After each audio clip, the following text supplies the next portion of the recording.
Hola a todos, bienvenidos a un nuevo vídeo del bloque conformado por deformación plástica, en este caso centrado en los problemas de extrusión. Como sabéis, los procesos de extrusión son procesos de fabricación en los que se obtienen piezas de sección transversal constante mediante la aplicación de unos esfuerzos, de unas cargas de compresión en las tres direcciones de análisis que fuerzan al material a pasar, a fluir, deformarse y pasar por una apertura que funciona como matriz y que precisamente define la sección de la pieza final extruida.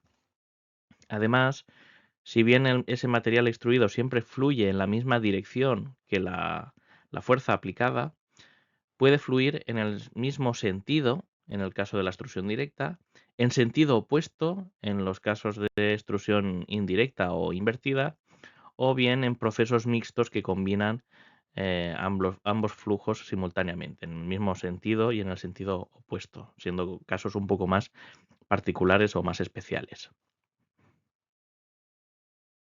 En cualquier caso, el cálculo de la fuerza de extrusión que necesitamos para deformar y extruir la pieza viene determinado por una presión y multiplicado por el área sobre la cual se aplica esa presión. En el caso de la extrusión, la presión viene aplicada por un empujador, un émbolo, un pistón, digamos, que iría empujando ese bruto de partida, ese material inicial, e iría deformándolo y haciéndolo pasar forzosamente por la matriz. Por tanto, el área que debemos contemplar en este cálculo es el área inicial del bruto de partida, es decir, esa sección circular del bruto de partida del material inicial. Esta es una de las principales diferencias respecto de los procesos de estirado que veremos en el siguiente vídeo, donde la aplicación de la fuerza se aplica sobre el material ya resultante una vez ha pasado por la matriz. ¿De acuerdo? Es una de las principales diferencias entre estos dos tipos de ejercicio. Ahora bien, para el cálculo de la presión, de esa presión que estamos ejerciendo, debemos de tener clara la caracterización del proceso que estamos analizando. Por una parte, identificar si se trata de una extrusión directa o invertida, de la cual ya hemos hablado, y por otra parte, si estamos extruyendo geometrías cilíndricas o no cilíndricas. Es decir, en este caso nos referimos a la pieza extruida, la pieza resultante en función de si tiene una sección circular o si esa sección transversal responde a cualquier otra geometría que no sea un círculo. Viendo esta tabla, digamos, resumen, vemos que la expresión más sencilla sería la de extrusión invertida en geometrías cilíndricas, en que se tienen en consideración una tensión equivalente promedio y una deformación sub X, de la cual hablaremos más adelante. A esta expresión básica se le añade un término adicional en el caso de la extrusión directa, ese término de 2L partido D, que lo que hace es añadir el efecto de esa fricción extra adicional que se produce en la extrusión directa entre el bruto de partida y el contenedor, el recipiente que contiene ese material. Hay una fricción, un rozamiento adicional que debemos vencer, incrementando por tanto la fuerza y la presión. Si pasamos a la columna de la derecha, observamos que las expresiones son muy similares a los casos anteriores, si bien añaden un término adicional. Ese término inicial de K sub X, que lo que hace es multiplicar los términos anteriormente comentados por un factor que depende de la geometría que estamos extruyendo en particular. Veremos que es un factor de forma que se calcula comparando la sección que realmente estamos extruyendo respecto del caso de si fuera un círculo. Por tanto, vemos que hay dos términos que aparecen de forma continuada en todos los casos, un término adicional remarcado en verde en el caso de la extrusión directa debido a ese rozamiento adicional y un término adicional para geometrías no cilíndricas que se llama factor de forma. Si pasamos a comentar cómo calcular las deformaciones en la extrusión, pues nos vamos a centrar inicialmente en el caso de la extrusión de piezas cilíndricas, el más genérico, en el cual podríamos obtener la deformación en la dirección 1, la dirección de la longitud de las piezas, comparando precisamente ese parámetro, esas longitudes, inicial y final. O bien podemos obtener la deformación en la dirección 2 o 3 de análisis utilizando los diámetros, el diámetro del bruto de partida y el diámetro de la pieza extruida. A partir precisamente de esta deformación en 2 o en 3, podríamos calcular la deformación equivalente. Es básicamente el doble, tiene un valor que es el doble de la deformación en 2 o en 3. Sin embargo, en el caso de estar extruyendo piezas no cilíndricas, pues obviamente no disponemos de dos diámetros que poder comparar. Tendríamos el diámetro del bruto de partida, pero la sección extruida no es un círculo y por tanto no tenemos un diámetro que utilizar en esas expresiones. Por tanto, en el formulario, lo que se nos propone, la forma de resolver estos ejercicios, es calcular la deformación equivalente a partir del cociente de las áreas y no de los diámetros. Área final partido área inicial, en que el área inicial será habitualmente un círculo, pero el área final dependerá de la geometría que estemos extruyendo. Sin embargo, decíamos que en la expresión de la presión aparecía una deformación sub X, a la que no le habíamos dado nombre todavía, pero que se llama deformación real de Johnson. Es un parámetro característico de los procesos de extrusión que depende de esa deformación equivalente que hemos comentado y añade un par de parámetros para caracterizar, para cuantificar la deformación realmente necesaria, no solo para modificar la geometría de la pieza, sino también para cuantificar los efectos de la fricción entre la pieza y su paso por la matriz. A este término de deformación real de Johnson se le añade todavía un término adicional en el caso de la extrusión directa, como ya hemos comentado. Un término que depende tanto de una longitud como un diámetro que nos indica que es inicial. Por tanto, ese diámetro será el de bruto de partida siempre, pero la longitud dependerá de qué estemos buscando. Si el ejercicio nos pregunta por la fuerza máxima, pues evidentemente el valor máximo de la fuerza y el valor máximo de la presión vendrá determinado por el instante en que la longitud, esa L, también sea máxima.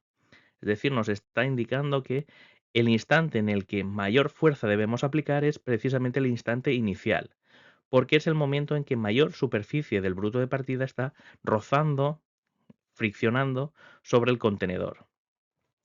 Esa fuerza irá disminuyendo poco a poco a medida que avance el proceso y cada vez quede menos bruto por deformar hasta que esa L fuera cero en los instantes finales, o se acercara mucho a cero, fuera muy pequeña.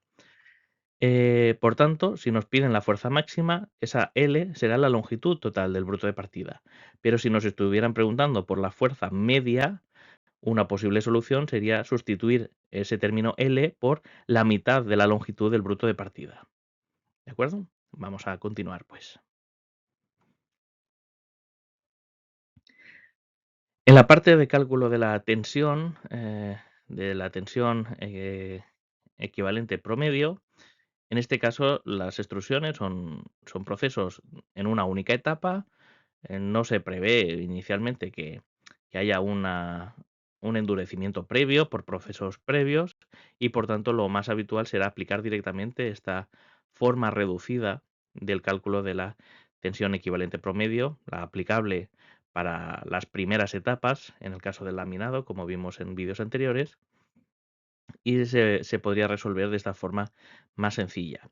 Pero es que además debemos tener en consideración que en muchas ocasiones la extrusión se trata de un trabajo en caliente, aunque podemos encontrarnos con casos de extrusión en frío.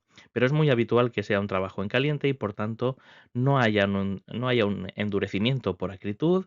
Ese término del exponente, ese término de n es igual a 0 y por tanto se reduce, se simplifica todavía más el cálculo de la tensión equivalente promedio en el caso del trabajo en caliente. Por otra parte, ya habíamos avanzado que en el caso de extrusiones de piezas no cilíndricas aparecería un término adicional de factor de forma. Aquí tenéis la expresión general del factor de forma en el que participan dos parámetros Cx y C sub c. En el formulario viene recogida una breve definición para recordarnos qué significa cada uno de estos términos, pero es importante conocerlos, ya que por una parte C sub x es el perímetro de la sección extruida, la que estamos extruyendo, y no será un círculo, si no, no recurriríamos a este cálculo, mientras que C sub c es el perímetro de un círculo equivalente que tendría la misma área que estamos extruyendo. Para explicarlo mejor, cogiendo el caso de extruir una sección cuadrada, por ejemplo, por una parte podríamos calcular Cx como el perímetro de ese cuadrado, 4 veces el lado, y por otra parte deberíamos primero calcular su área, lado al cuadrado, suponer que ese área fuera la de un círculo del cual desconocemos el radio y obtener por tanto el radio, y a partir de ese radio calcular el perímetro de ese círculo equivalente.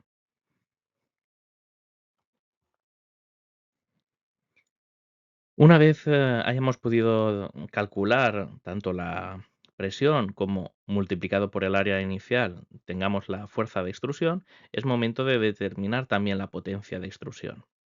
En este caso, debido a que se da un movimiento lineal, la potencia es igual a la fuerza de extrusión por la velocidad del émbolo. ¿Por qué la velocidad del émbolo, la velocidad de avance de ese émbolo? Porque es el lugar, es la superficie sobre la que estamos ejerciendo esa fuerza y la velocidad a la que se avanza en esa sección. Es otra de las diferencias respecto al caso del estirado, en que la fuerza estará situada en la otra parte de la matriz, en la parte ya de pieza resultante tras pasar por la hilera, y será la velocidad de ese material ya deformado. En el caso de la extrusión, se trata de la velocidad del émbolo.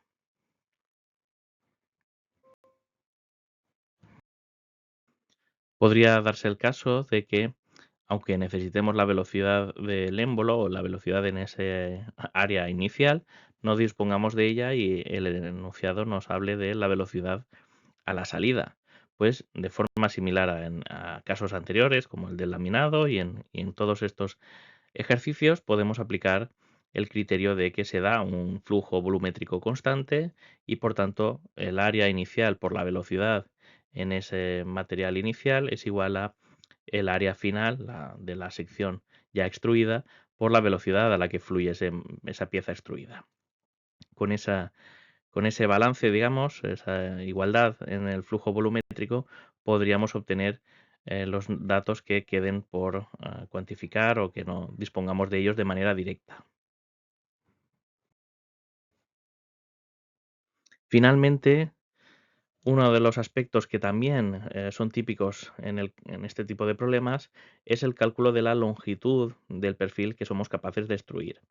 Aunque inicialmente parece muy directo el cálculo, igualando el volumen que tenemos inicialmente al volumen del perfil que obtenemos, es importante tener en cuenta que muchos de estos procesos generan un residuo.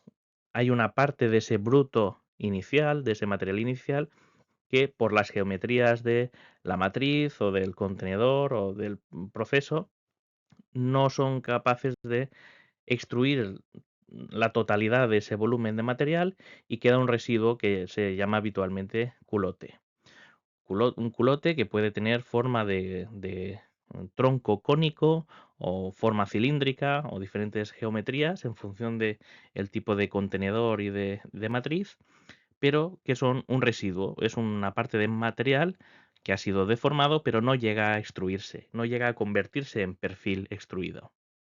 Por tanto, el cálculo correcto sería igualar que el bruto inicial se convierte en culote más perfil. Dimensionando, por tanto, el volumen del culote, sí podríamos determinar, por tanto, el volumen que sí que se ha transformado en perfil extruido y, conocida la sección, el área de la sección, determinar la longitud, por ejemplo, de esa pieza final.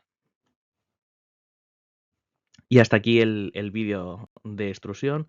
Continuaremos en el siguiente ejercicio con otro tipo de procesos.